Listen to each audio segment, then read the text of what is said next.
with gas, replacing parts, examining them, becoming one with them, and taking off for the heavens. The music of airplane engines and propellers cycling through the various movements of takeoff, flight, and landing played from before sunrise until dusk. Each machine's sounds as unique to its minders as a baby's cry to its mother. Beneath the tenor notes of the engines played the bass roar of the laboratory's wind tunnels, turning their on-demand hurricanes onto the planes. Plane parts, model planes, full-sized planes. Just 2 years prior, with the storm clouds gathering, President Roosevelt challenged the nation to ramp up its production of airplanes to 50,000 per year. It seemed an impossible task for an industry that as recently as 1938 had only provided the Army Air Corps with 90 planes a month. Now, America's aircraft industry was a production miracle, easily surpassing Roosevelt's mark by more than half. It had become the largest industry in the world, the most productive, the most sophisticated, outproducing the Germans by more than 3 times, and the Japanese by nearly 5. The facts were clear to all belligerents. The final conquest would come from the sky. For the flyboys of the Air Corps, airplanes were mechanisms for transporting troops and supplies to combat zones, armed wings for pursuing enemies, sky-high launching pads for ship-sinking bombs. They reviewed their vehicles in an exhaustive pre-flight checkout before climbing into the sky. Mechanics rolled up their sleeves and sharpened their eyes.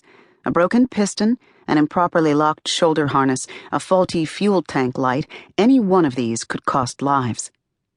But even before the plane responded to its pilot's knowing caress, its nature, its very DNA, from the shape of its wings to the cowling of its engine, had been manipulated, refined, massaged, deconstructed, and recombined by the engineers next door. Long before America's aircraft manufacturers placed one of their newly conceived flying machines into production, they sent a working prototype to the Langley Laboratory so that the design could be tested and improved. Nearly every high-performance aircraft model the United States produced made its way to the lab for drag cleanup. The engineers parked the planes in the wind tunnels, making note of air-disturbing surfaces, bloated fuselages, uneven wing geometries.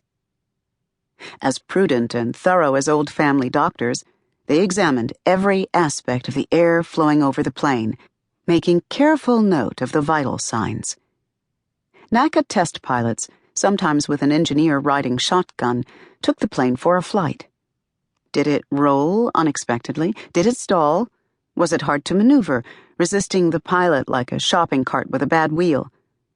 The engineers subjected the airplanes to tests, capturing and analyzing the numbers, recommending improvements, some slight, others significant. Even small improvements in speed and efficiency, multiplied over millions of pilot miles, added up to a difference that could tip the long-term balance of the war in the Allies' favor.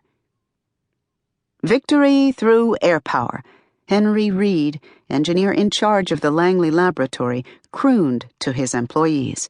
The shibboleth, a reminder of the importance of the airplane to the war's outcome. Victory through air power, the NACA-ites repeated to each other, minding each decimal point, poring over differential equations and pressure distribution charts until their eyes tired.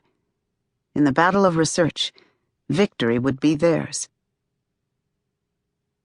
Unless, of course, Melvin Butler failed to feed the 3-shift-a-day, 6-day-a-week operation with fresh minds.